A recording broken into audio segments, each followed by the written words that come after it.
Hi everyone, my name is Sandra.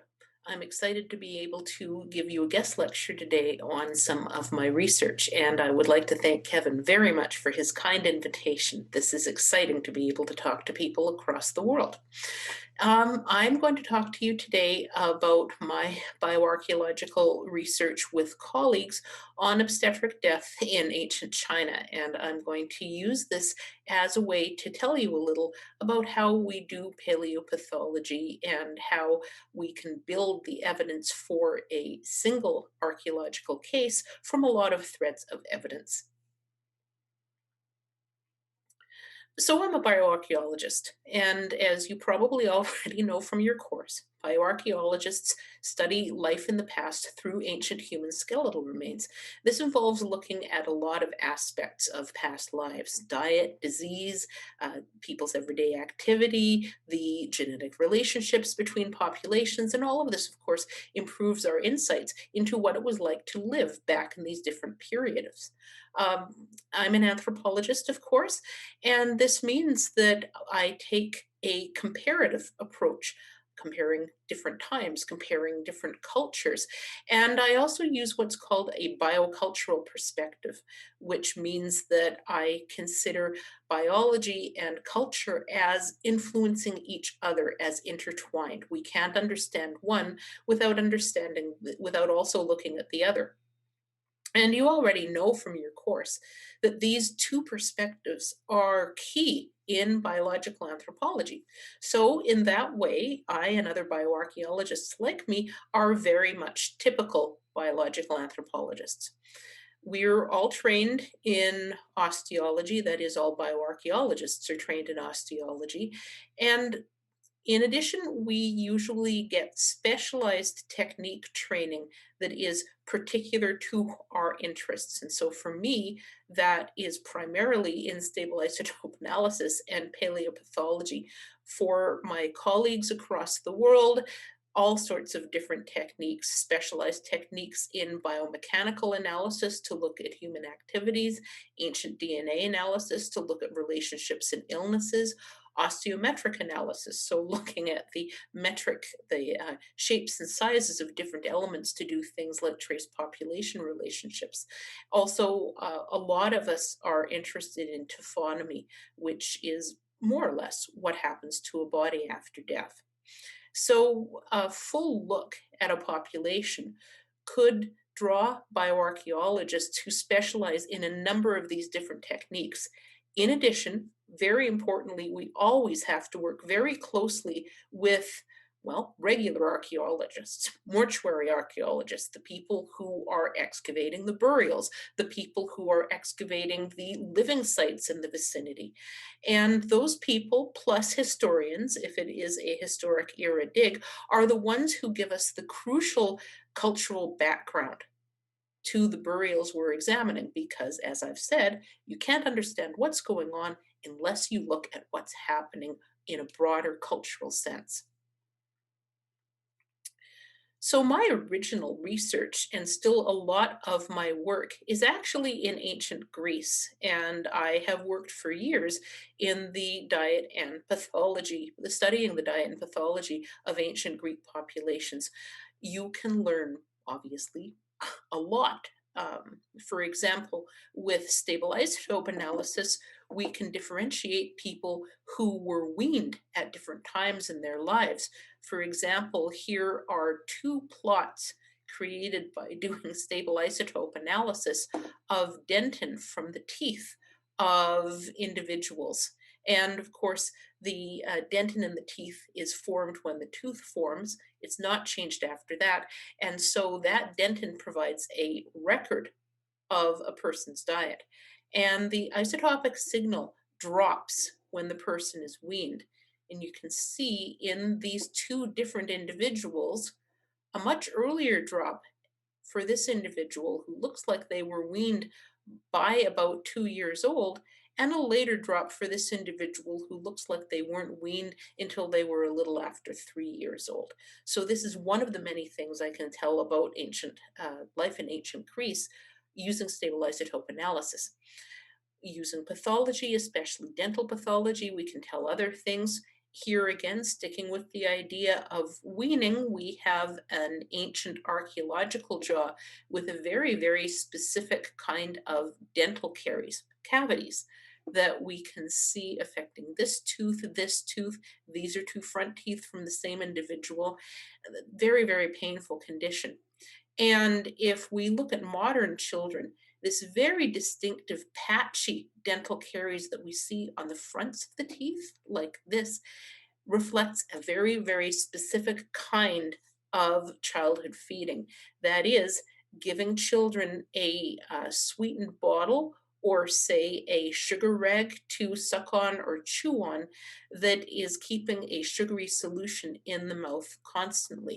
The fact that we're seeing this in one ancient Greek child indicates that at least sometimes parents back in ancient Greece resorted to something very sweet, maybe boiled down fig syrup or boiled down grape syrup to keep their child happy and pacified without realizing how much damage the sugar would do to their small teeth.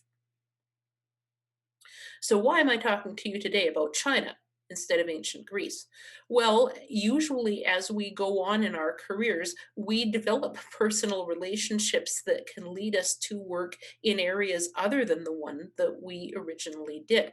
And a few years back, this gentleman, Dr. Zhou Ligang, who is now with the Henan Provincial Institute of Cultural Heritage and Archaeology, came to us to do his doctoral research, and he was doing stable isotope analysis on late Bronze Age and early Imperial China in this region, the Central Plains region of China. And here is a graph from one of the research papers that he ended up doing based on his doctorate that we did together that shows our earlier Bronze Age people had a diet very, very heavily focused on millet, which has a different isotopic signature from wheat. And increasingly in the Han era, people were switching to wheat. So in the early imperial period, you get much more of a switch from millet porridge to wheat noodles. And we can actually see this in the isotopic signatures. The isotopes of this large group of people moves from a more millet-based diet in the earlier Bronze Age period to a more wheat-based diet in the early imperial period. Through Zhou Ligang, I got to know some other researchers in China, and we have got here Dr. Zhou Yawei, who is over here. He is the primary person that I've been working with. But as you can see from this large crowd, Joe and I have led a couple of international workshops focusing on China's Central Plains osteology, and also Joe and his team of archaeologists and other specialists have collaborated with me to do some of the research that I'm going to report to you on today. And Joe is definitely the lead bioarchaeologist in this team. I'm here to provide my own particular expertise in juvenile osteology. So I would thank Joe Yawei today for the research that I'm about to share with you. And again, we're going to be looking at obstetric death in Neolithic China. I'll explain the term obstetric death in a couple of minutes. I'm going to be looking at two case studies, both very interesting burials, where we have the skeleton of an adult woman and the skeletal remains of an infant around the time of birth or late in the fetal period. And I'll explain a little more later. Briefly, we see the infant between the legs in this case, and still in the pelvis in this case. And so you can tell a lot about two ancient childbirths gone wrong by looking at these remains. Before I go on, a little bit about paleopathology and burial taphonomy. As you are probably aware, paleopathology is the study of illness in the past through archaeological human remains. Of course, we excavate human skeletons all the time. A lot of them have the marks of disease or illness or trauma, other problems. Basically, the marks remain on the bones. It's easiest for you to understand how we might see signs, for example, of a healed or unhealed fracture in an ancient person. But there are also a lot of illnesses, a lot of diseases that leave marks on the remains too. And paleopathologists first carefully document the lesions on the remains. They examine them, they take notes, photographs. Sometimes they will do a histological study. And then we will compare the features. So, what the lesion looks like, how big is it, what bones is it on. We'll compare that to modern clinical information, and we're looking for matches. We're looking for diseases that create similar patterns or life events like trauma that create similar patterns. And this will eventually lead us to what we call a differential diagnosis. And a differential diagnosis is basically your list of most likely conditions that could have caused the lesions. Sometimes, if you're lucky, you will be able to focus in on one likely condition or one likely event. More often, you've got a couple or three most likely ones. In other words, whereas today I'm going to show you a couple of really clear cases, I would like you to be aware that paleopathologists aren't always able to say exactly what was going on. Sometimes we can just give you a short list of most likely causes. The other thing I need to talk about briefly is taphonomy. And taphonomy is basically what happened, it's the study of what happens to an organism after death, in this case, a human organism. And in bioarchaeology, what we do is we use taphonomy to get an idea of how the natural processes of decay might have influenced what we see in the burial now. Because we need to remember, for instance, that the position that the remains are in when we uncover them is not always the position they started out in. Sometimes the body can shift during decay. By the way, a lot of our information on taphonomy is drawn from studies on modern forensic cases, and those studies are designed to provide information to help anthropologists who assist the police and who really need to have a good idea of what happened to a body from the time, say, a person disappeared to the time that the remains are recovered. And so, as I said, we draw our evidence from a lot of different sources. Obstetric death is death during pregnancy or within 42 days of childbirth due to causes that are directly or indirectly linked to pregnancy or birth. And this would include things, all of them very, very sad for everyone involved. Hemorrhage during pregnancy or during childbirth, obstructed birth, which is basically when the woman goes into labor and the baby just won't come out, right? Will not fit properly through the pelvis. Infection, infection at the time of delivery, for example, used to be a major, major source of mortality for women giving birth. And of course, the obstetric death is a very real risk that women run today.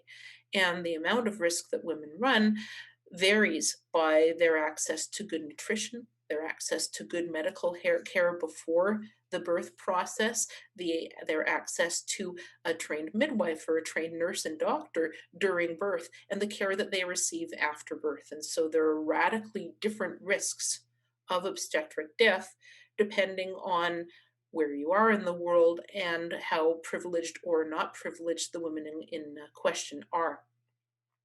If we look back at the historical documents show that obstetric death was a very common cause of female and infant mortality, just basically across the board. That's as you go into the past, this becomes a significant source of mortality or risk for mortality for everybody, even very privileged people. And bioarchaeological cases, you would expect based on this to see cases of death in childbirth everywhere. Why don't we see this? Because actually we don't see it very often. They're reasonably rare.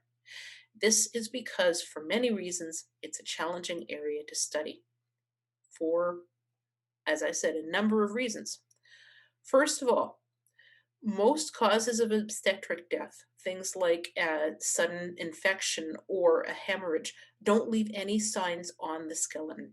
So a woman who dies of this you won't be able to tell from the bones that she died of this. The only way that you're going to be able to tell is if the fetus or infant was actually buried with her.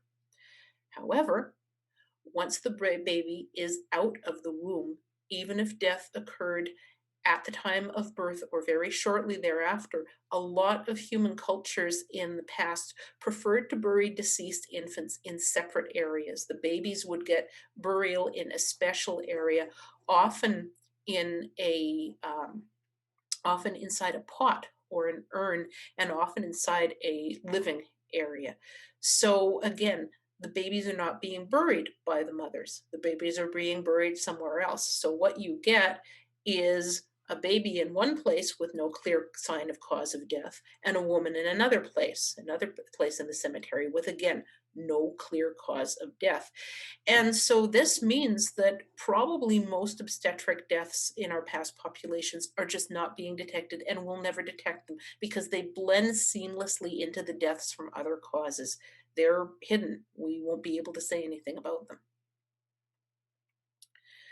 Another problem is that fetal bones are really small and very fragile. Also, some of them look quite different from adult bones. For example, here is a talus, and you know that that is a bone of the ankle. Here is an adult talus, not an especially big one, and here is one around the point of birth. You can not see that it's not only really tiny, but also has a somewhat different shape from the adult. You can also see here are some very, very partial archaeological remains of a child at about the age of birth. You can see not only are the remains very small, very fragile, they've been broken up, they look different from the adult bones you're familiar with, don't they? For example, this is actually part of the mandible, and this is part of the ulna. So without special training that we receive as bioarchaeologists when we are in our undergrad and graduate school, without special training, you are not going to be able to identify all of these bones. You might even mistake them for not being human at all. And a lot of excavators working in ancient cemeteries have basic training in osteology, but not advanced training in osteology. And this means that they lack experience in identifying fetal remains. And between this challenge and the fact that they are just very small and they do tend to break up, means that some obstetric deaths aren't detected because the fetal bones weren't seen during excavation. Another issue is that it's very possible for a pregnant woman to die from causes unrelated to pregnancy. Even if you're pregnant, you still might have an accident. Even if you're pregnant, you might have the you might have the misfortune to have a plague in your community, for example, an illness that kills a lot of people very suddenly. And this creates a different kind of complication if we're trying to study obstetric deaths, because not every woman whose skeleton is recovered with a fetus in her abdomen or pelvis actually died because of childbirth or because of a pregnancy related illness. Sometimes she would have been fine. She would have delivered her baby okay if she hadn't had the misfortune to fall victim to a plague or to an accident. And so, if we unwittingly include these women in our counts of obstetric deaths, this means we're also seeing some supposed obstetric deaths that actually weren't due to childbirth. Finally, we know from taphonomic studies of modern forensic cases where, say, the body of a woman was recovered or had been hidden and was recovered, and she was pregnant. We know that as the corpse of a pregnant woman decays, the gases that build up during early decay can sometimes force a fetus lower in the pelvis, or even partially or all the way out through the pelvis. And again, this can look like death in childbirth. In fact, it can look like an open and shut case of death in childbirth, because you see a baby partway out through the birth canal. But again, this could be a woman who died of causes unrelated to childbirth, and the position of the fetus could just be due to the natural processes of decay. So this is something else we need to consider. On to our case studies. In our first case study, by the way, both of these are Neolithic individuals. In our first case study, what we see is a very clearly defined and nicely preserved body skeleton of an adult woman. And then what you see here is the remains of an infant. You can see the skull there. There's the body, the arm, the legs. And so basically this baby was placed between her legs, but in the same position as she is. You note she's in the same position, right? With the arms straight by the side and the legs extended this way, and she's on her back. So we've got a mother, maybe, right? Because this could be a double burial of two people who happen to die at the same time. We don't know before we've considered it carefully. And we've got an infant. So if we measure the remains and we look at modern clinical data, things like ultrasound measurements of babies going through a healthy pregnancy and autopsies of the babies who were stillborn at different points in pregnancy, we can look at the size of our infant and we can compare them to these sizes, and we can say that this infant was 36 to 40 weeks in utero based on long bone measurements. 40 weeks is full term, 36 is late in pregnancy. And so this is very, very consistent with the age that we would expect a baby to be delivered at. And this certainly strengthens our case that we have an individual here who was just at the point of birth, and we've got an adult woman. So this looks more and more like a death in childbirth or shortly after childbirth. If we look at this woman's pelvis, we can see that the measurement here, I've got pubic symphysial height. This is this measurement here. Actually, this measurement is very, very tall. It's very long in comparison with modern Chinese women, where we have a much shorter mean or a much smaller mean. And actually, if you look at modern clinical studies, you see evidence that a very, very tall symphysial height here tends to impede childbirth. That's women who have a very, very tall symphysis here tend to have a more difficult time giving birth. We also see, and you'll have to trust me on this, a bony spur right here. And this looks like a healed ligament tear. And ligament injuries during childbirth often occur, especially if you've got a difficult birth. The fact that this is turned into bone would mean that it can't possibly be due to the birth of this child. It would have to be due to the birth of a prior child. So this suggests that this woman had already survived one difficult birth. So if we put it together, we have an adult woman with a pelvic morphology that today is associated with having a harder time giving birth, and even with an injury that might indicate she had a difficult birth in the past. And between her legs, we have a newborn baby.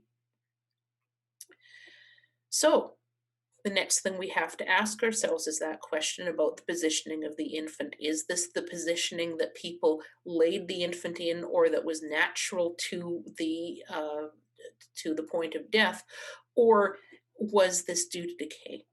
But you see here, the baby is way down here and has been very carefully laid out like this. If the baby had been forced out of the pelvis by the process of decay, we would expect to see it up here and in a much less orderly fashion. And because babies are usually born head first, normally The head would be here and the feet would be up here. So the placement is not right for decay. Instead, it looks like the people who were mourning this poor woman and her baby carefully put the baby down here in a position similar to hers, but being sheltered or cradled or protected between her legs. All of this infinite evidence together suggests that we have death in labor or shortly after labor. And the fact that the baby is here at all is actually kind of remarkable for the Yangshao, because normally this is a culture that does put its infants in and children in separate urn burials and bury them away from adults. So we also have an unusual burial, and we can speculate a lot on what might have been happening. The unusual burial might reflect this woman having some sort of special rank or special significance. However, it could also be something particular about this death, perhaps something particular about death in childhood. We don't know yet, but as more and more burials of this period are studied for subtle clues about women and infants, maybe we'll be able to figure this out. At our other site, we have fetal remains right in the woman's pelvis. Now, this is an artist's reconstruction. These are what the fetal remains look like, and you can see that this is their placement. And the excavators did a brilliant job. The archaeologists did a wonderful job of recovering every tiny little element. These are excavators who definitely know what fetal skeletal remains look like. And you can see they have every tiny bone recorded perfectly.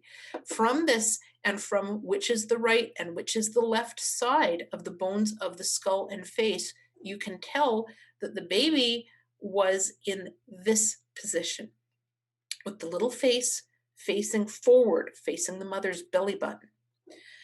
And in modern births, normally, by the time the baby is being born, the baby has actually spun around so that the face is facing back, the face is facing the mother's spine. That is normal. When the baby doesn't turn like this, which happens in a minority of births, it's less easy for the baby to be born. It's less easy for the woman to give birth. It's often associated with a harder labor or a longer labor, and indeed sometimes it can result in failed labor. And what I mean here by failed labor in a modern condition is when the doctors at the hospital would say, oh my goodness, it's time to do a C-section. But of course, we're in the Chinese Neolithic, and you can't do a C-section. So if the baby gets stuck like this, then unfortunately both the mom and the baby are going to die. Let's take a look at the baby. We can do the same metric analysis that we did on the other baby, but in this case, we don't get 36 to 40 weeks. We get 40 weeks or even later. In fact, this is a really big baby. This was not a really unusually large woman, but her baby was large. Average for modern Chinese full-term healthy babies based on ultrasound is about 71 millimeters for the femur. This femur was 82 millimeters long. So even for a healthy, bigger woman today, this would be a big baby. The dental development also suggests that the baby was at least at birth age, if not somewhat past term.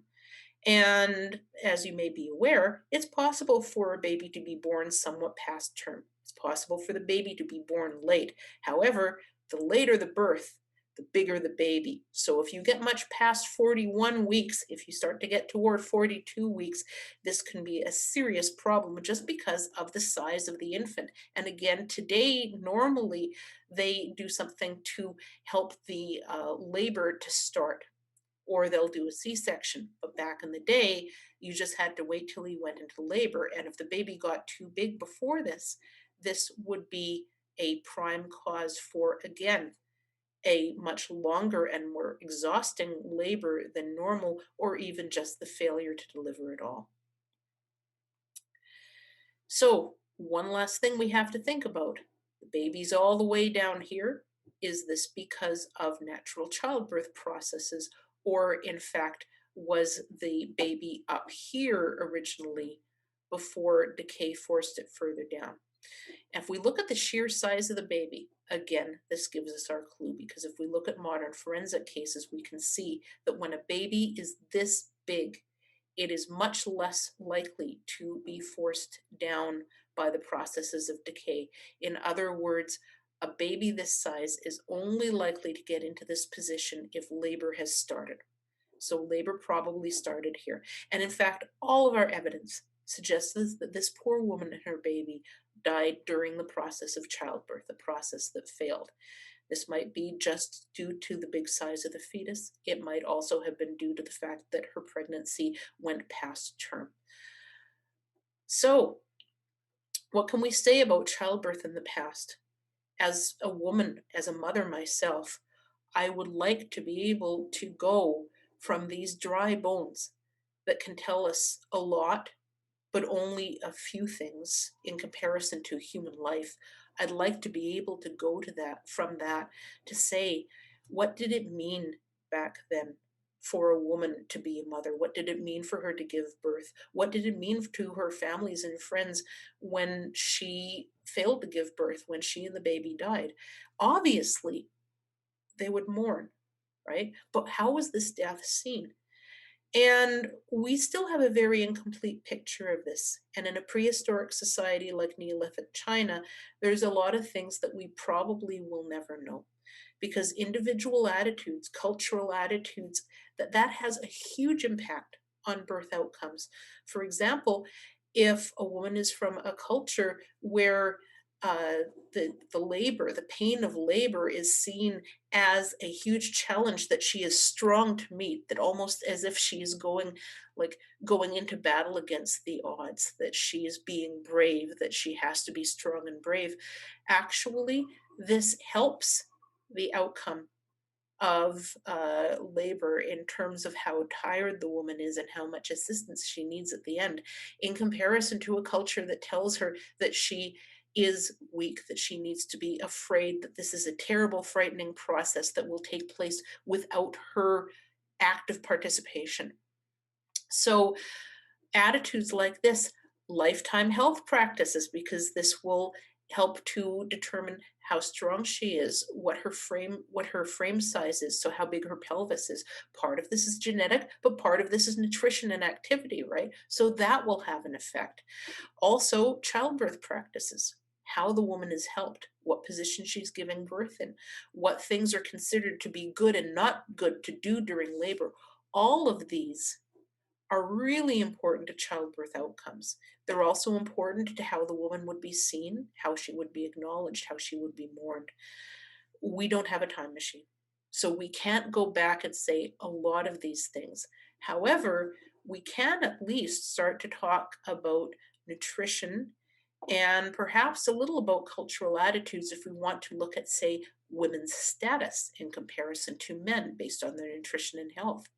So, where we want to go next with research like this is to improve our data on the measurement of adult females, on the measurement of infants, to see what was the average frame size, what was the average body size back then. Um, were women in the Neolithic better off for health or worse off for health than, say, Bronze Age women or Imperial Age women, both of whom we have some written records for?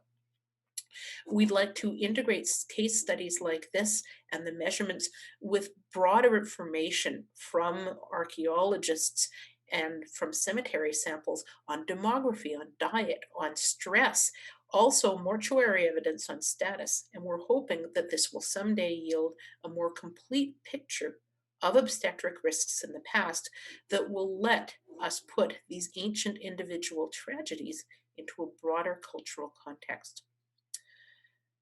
So I've given the slides to Kevin. I've got some information here, the full bibliographical information for the two case studies I went over. Also, some studies that you might be interested in.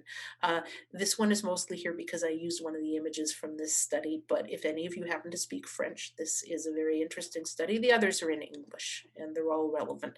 And this is just something on my other isotopic work on diet rather than obstetric death in China.